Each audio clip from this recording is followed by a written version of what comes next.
வணக்கம் அனைவருக்கும். நான் உங்கள் ஜோதிடர் செல்வம். நம்முடைய சேனலில் ஜோதிடத்தை கற்றுக்கிறதுக்கு ரொம்ப ஷார்ட் அண்ட் ஸ்வீட்டாக அடிப்படையிலிருந்து ஒரு ஜாதகத்தை எப்படி ஆய்வு பண்ணணும் அப்படிங்கிற வரைக்கும் ரொம்ப அழகான வீடியோக்களை பதிவேற்றம் செஞ்சுருக்கோம். அதை எல்லாத்தையுமே பார்த்து பயனடைஞ்சிட்டு வரீங்க. என்னையும் வாட்ஸ்அப்பில் தொடர்பு கொள்கிறீங்க. ரொம்பவே மகிழ்ச்சியாகவும் மனநிறைவாகவும் இருக்குது.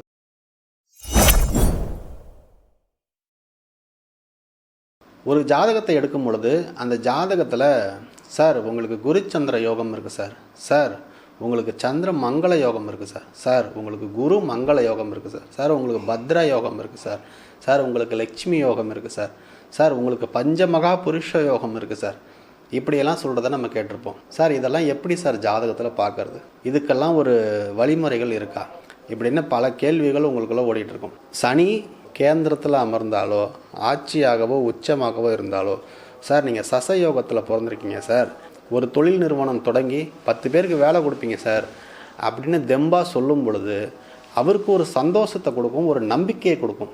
அந்த மாதிரி வார்த்தைகளை பயன்படுத்தி யோகங்களாக அதை வகைப்படுத்தி நம்ம முன்னோர்கள் நமக்கு அழகாக கொடுத்துட்டு போயிருக்காங்க. அதை பயன்படுத்துறதுல வரக்கூடிய வாடிக்கையாளர்கள்ட்ட சொல்கிறதுல நமக்கு என்ன கஷ்டம்? அதை தெரிஞ்சுக்கிறது ஒரு ஜோதிடராக ரொம்ப ரொம்ப அவசியம், கடமையும் கூட. அந்த வகையில் நாம் இதுக்கப்புறம் நம்மளுடைய சேனலில் இந்த ஜாதக யோகங்கள் அப்படிங்கிற தலைப்பில் ஒரு ஜாதகத்தில் என்ன மாதிரியான கிரக இணைவுகள் பெறும் பொழுது என்ன மாதிரியான யோகங்களை அது உருவாக்குது அப்படிங்கிறத நம்ம டீட்டெயில்டாக பார்க்க போகிறோம். முதல்ல இன்றைக்கி நம்ம பார்க்க போகிறது பஞ்சமகா புருஷ யோகம். இந்த பஞ்சமகா புருஷ யோகம் அப்படின்னு சொல்கிறது நம்ம பஞ்சாதி கிரகங்கள் அப்படின்னு பார்த்துருப்போம். செவ்வாய், புதன், குரு, சுக்கிரன், சனி. இந்த பஞ்சாதி கிரகங்கள் நல்ல நிலைகளில் இருக்கும் பொழுது இது பஞ்சமகா புருஷ யோகத்தை உருவாக்குது. நம்முடைய ஆய்வு கிளாஸுகளில் ஒரு கிரகம் எப்படி வலிமை பெறும், ஒரு பாவம் எப்படி வலிமை பெறும் அப்படிங்கிறத பார்த்தோம். அதன் அடிப்படையில் தான் இந்த பஞ்சமகா புருஷ யோகத்தில் இருக்கக்கூடிய இந்த பஞ்சாதி கிரகங்கள் அந்த ஆட்சி நிலையையோ உச்ச நிலையையோ கேந்திர நிலைகளையோ அடையும் பொழுது அது யோகமாக அந்த ஜாதகருக்கு அந்த ஜாதகத்தில் வேலை செய்கிறது அப்படிங்கிறத எடுத்துக்கணும். இப்போது இந்த பஞ்சமகா புருஷ யோகம் அப்படிங்கிறது எந்தெந்த யோகங்கள் சேர்ந்தது அப்படின்னு கேட்டிங்கன்னா, செவ்வாயால் ருச்சிக யோகம் கொடுக்கப்படுது, புதனால் பத்ர யோகம் கொடுக்கப்படுது, குருவால் அம்ச யோகம் கொடுக்கப்படுது, சுக்கிரனால் மாளவிய யோகம் கொடுக்கப்படுது, சனியால் சசயோகம் கொடுக்கப்படுது. இந்த 5 கிரகங்களும் தங்களுடைய சொந்த வீடுகளான செவ்வாய்க்கு மேசம் விருச்சகம் ஆட்சி வீடு, உச்ச வீடு மகரம், புதனுக்கு மிதுனம் கன்னி ஆட்சி வீடு, கன்னி உச்ச வீடு, குருவுக்கு தனுசு மீனம் ஆட்சி வீடு, கடகம் உச்ச வீடு, சனி பகவானுக்கு மகரம் கும்பம் ஆட்சி வீடு, துலாம் உச்ச வீடு, சுக்கிரனுக்கு ரிஷபம் துலாம் ஆட்சி வீடு, மீனம் உச்ச வீடு. இந்த வீடுகளில் இந்த பஞ்சாதி கிரகங்கள் அமர்ந்தாலும் சரி, அதே போல் கேந்திரங்களை அடைந்தாலும் சரி, இவை இந்த யோகங்களை அந்த ஜாதகத்திற்கு வழங்குகிறது. இப்போ செவ்வாயால் ஒரு ஜாதகருக்கு ருச்சிக யோகம் அடைஞ்சிருக்கு அப்படிங்கிறப்போ அந்த ஜாதகர் நல்ல தைரியமான நல்ல வீரியமான முயற்சிகள் எடுக்கிறதுல சோர்ந்து போகாத ஒரு ஆளாக இருப்பார். என்ன ஒன்று அவசரப்பட்டு சில காரியங்கள் செய்யும் பொழுது அவர் மனசோர்வு அடைகிறார். இந்த விருச்சக லக்னமாக இருந்தாங்கன்னா அதில் சந்திரன் நீச்சம் அடைகிறதுனால ஒரு காரியம் நமக்கு கிடைக்கல அப்படிங்கும் போது ரொம்ப டவுனாக ஃபீல் பண்ணுறாங்க. ஆனால் அந்த செவ்வாய் அந்த ஜாதகத்திற்கு வலிமையை கொடுக்கும், நல்ல செல்வ செழிப்பை கொடுக்கும், உண்மையாக எடுக்கக்கூடிய முயற்சிகளுக்கு துணை நிற்கும், தைரியமாக ஒரு செயலை செய்யறதுக்கு துணையாக நிற்கும் இந்த ரிச்சக யோகம்.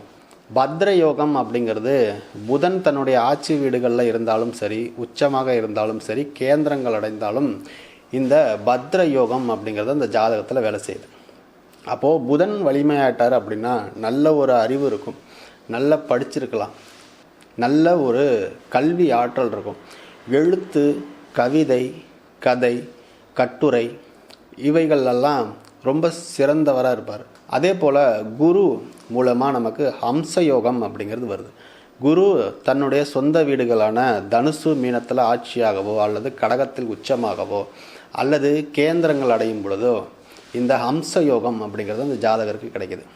குரு நல்ல பலமாயிட்டார் அப்படின்னாலே கண்டிப்பாக அந்த ஜாதகருடைய வெற்றிக்கு ஒரு ஆசன் கண்டிப்பாக இருப்பார். அதாவது வழிகாட்டுறதுக்கு ஒரு நல்ல ஆசிரியரோ ஒரு குருமாரோ ஒருத்தவங்க கண்டிப்பாக இருப்பாங்க. இவர் தேடி போக வேண்டிய அவசியம் இல்லை. காலம் நேரம் அமையும் பொழுது அதுவாகவே பிரபஞ்சம் அவருக்கு அதை அமைச்சு தரும். குரு நல்லா இருந்துட்டால் நமக்கு போதனை சொல்கிறதுக்கு புத்திமதி சொல்கிறதுக்கு நம்ம கூட ஒரு ஆள் இருந்துகிட்டே இருப்பாங்க. குரு அப்படிங்கிறவர் தான் பெரும் பணத்திற்கான அதிபதி. அப்போது நல்ல ஒரு செல்வ செழிப்பான ஒரு வாழ்க்கையை கொடுக்கும், நல்ல ஒரு அறிவுத்திறமையை கொடுக்கும், நல்ல ஒரு வாதாடும் திறமையை கொடுக்கும், சரியான விஷயத்தை பேசுகிறதுக்கான ஒரு திறமையை கொடுக்கும், நேர்மையான வழியில் தர்ம காரியங்கள் செய்கிறதுக்கான வாய்ப்பு கொடுக்கும். இதுக்கெல்லாம் குரு பகவான் ஒரு ஜாதகத்தில் பலமாக இருக்கும் பொழுது அந்த ஜாதகருக்கு பலன்களை குரு பகவான் வழங்குறார். அதே போல் மாளவிய யோகம் அப்படிங்கிறத சுக்கிர பகவான் கொடுக்குறார். சுக்கிரனுக்கு ரிஷபமும் துலாமும் ஆட்சி வீடுகள், அதில் இருந்தாலும் சரி, உச்ச வீடு மீனம், அதில் போய் சுக்கிரன் அமர்ந்தாலும் சரி, அதே போல் கேந்திரங்களில் சுக்கிர பகவான் அமைஞ்சாலும் இங்கே மாளவிய யோகம் அப்படிங்கிற ஒரு யோகத்தை சுக்கிர பகவான் தரார். இந்த யோகம் கொடுக்கும் பொழுது சுக்கிரன் அப்படிங்கிறது லக்ஸூரியஸான ஒரு லைஃபுக்கான காரகம். அப்போ வாழ்க்கையில் ஒரு செல்வந்த நிலையை அடையிறதுக்கு சுக்கிர பகவான் நல்லா இருக்கணும். நம்மளுடைய ஆசைகள் நிறைவேறத்துக்கும் சுக்கிர பகவான் வேணும். அப்போ இந்த சுக்கிர பகவான் இந்த ஜாதகருக்கு ஜாதகத்தில் பலனடையும் பொழுது இந்த பலன்களை கொடுக்கறதுல பஞ்சம் வைக்கிறதே இல்லை. அடுத்ததாக சசயோகம் அப்படிங்கிறத சனி பகவான் மூலமா அந்த ஜாதகத்தில் வழங்கப்படுது. இந்த சனி பகவானுடைய சொந்த வீடுகளான மகரம் கும்பத்தில் ஆட்சியாக இருந்தாலும், துலாம் ராசியில் உச்சமாக இருந்தாலும், அதே போல் கேந்திரங்கள் சனி பகவான் அடைஞ்சாலும் அந்த ஜாதகத்தில் சசயோகம் நல்லாயிருக்கும். சனி பகவான் நல்ல நிலையில் வலுத்திருக்கிறாரு அப்படின்னா அவர் ஒரு தொழில் நிறுவனம் தொடங்கி ஒரு 10-20 பேருக்கு அவர் கையால் சம்பளம் கொடுக்கக்கூடிய நிலையை சனி பகவான் உருவாக்குவார். இதெல்லாம் எப்போ சார் வரும் அப்படின்னு கேட்டிங்கன்னா, அவருடைய ஜாதகத்தில் இந்த பஞ்சாதி கிரகங்கள் அப்படின்னு சொல்லக்கூடிய கிரகங்கள் அஸ்தமனம் அடையக்கூடாது, திதி சூன்யம் அடையக்கூடாது, பாதகம் தொடர்பு இருக்கக்கூடாது, 6-8-12 மறையக்கூடாது. ஒரு நல்ல ஆதிபத்தியத்தில் நல்ல சுபத்தன்மை பெற்று இருந்துச்சுன்னா கட்டாயம் அதனுடைய தசா புத்தி அந்தர காலங்களில் இந்த பலன்களை ஜாதகர் அடைந்தே தீருவார். சரிங்களா? அப்போது இந்த பஞ்சமகா புருஷ யோகங்களை பற்றி இந்த வீடியோவில் நம்ம தெரிஞ்சுக்கிறோம். இதோடு மட்டும் இந்த யோகங்கள் முடியல, இன்னும் ஏராளமான யோகங்கள் இருக்குது. அது அத்தனையுமே நம்மளுடைய சேனலில் வரிசலாக பார்க்க போகிறோம். தொடர்ந்து இணைந்திருங்கள். நன்றி, வணக்கம், பை.